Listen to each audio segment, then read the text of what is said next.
Back position that can do a little bit of everything, whether it's in the run game, in the pass game. How do you approach being such a multifaceted player at the position? And now heading into 2025, what do you want to showcase to even build upon that even further?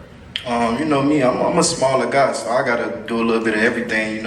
Can't be like a regular running back. I gotta do everything. This year, last year I ain't really showcased everything I could do for real. I ain't really play every game, but this year that's my main focus, trying to play every game, be there for the team, showcase what I really can do, help the team win. Desmond, left side, first row. Desmond, Dan Tortora, wakeupcalldt.com. Being a running back at Pitt, a few guys, Curtis Martin, LaShawn McCoy, James Conner, Tony Dorsett, the list goes, Craig Hayward goes on and on. What does that mean to you to be in a backfield that has such a rich tradition, rich history, and as Pat Narduzzi talked about, guys are going to the NFL when they go to Pitt? That means a lot. LaShawn McCoy is my favorite running back growing up. So that means a lot just to be at the same school he played at and, put on the show, that RB culture. I'm just focused on, helping the team this year, doing whatever I could. We're going to go right side, third row. Kenton Gibbs with Locked On ACC.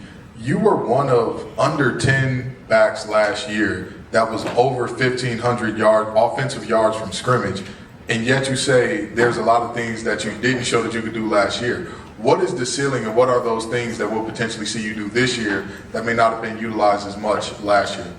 There's no ceiling. Just doing whatever I can. Every game, be there for the team. Every game. Like I said, I was, dealing with injuries last year. Just trying to stay healthy, be there for the team. This year I got a statement to prove. I got to do what I need to do to get to where I want to go. The league.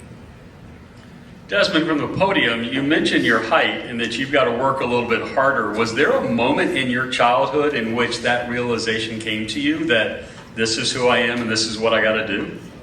Growing up, my dad always, I was always a smaller guy, so, my dad always told me, don't worry about what people used to say about you, just do what you can do, handle what you can handle. God blessed me with the skills he gave me, and, I just never worry about what people say, just go out there and play. Other questions for Desmond? Desmond, do you have to win a championship in order to call it a successful season? Yes. That's the goal for every team. You don't want to play. You're not playing to not win the championship. So the goal is the championship. Thank you for that.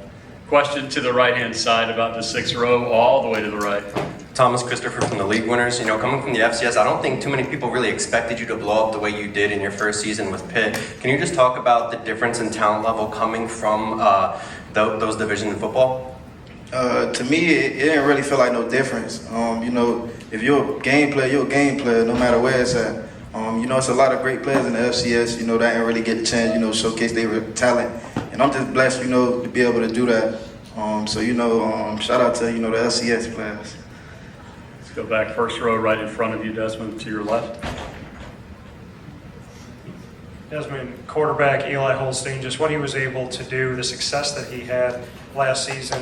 What are we going to see this season from this offense, and what are you excited about in working with him and working with his team? Eli, he matured a lot this offseason. He's a young guy. He matured a lot. Seen him in and out meeting rooms with Coach K, trying to see what he could have did better to help the team win. And I'm just excited for him this year. Ready to go out there and play this whole season with him. I think he's going to be real good this year.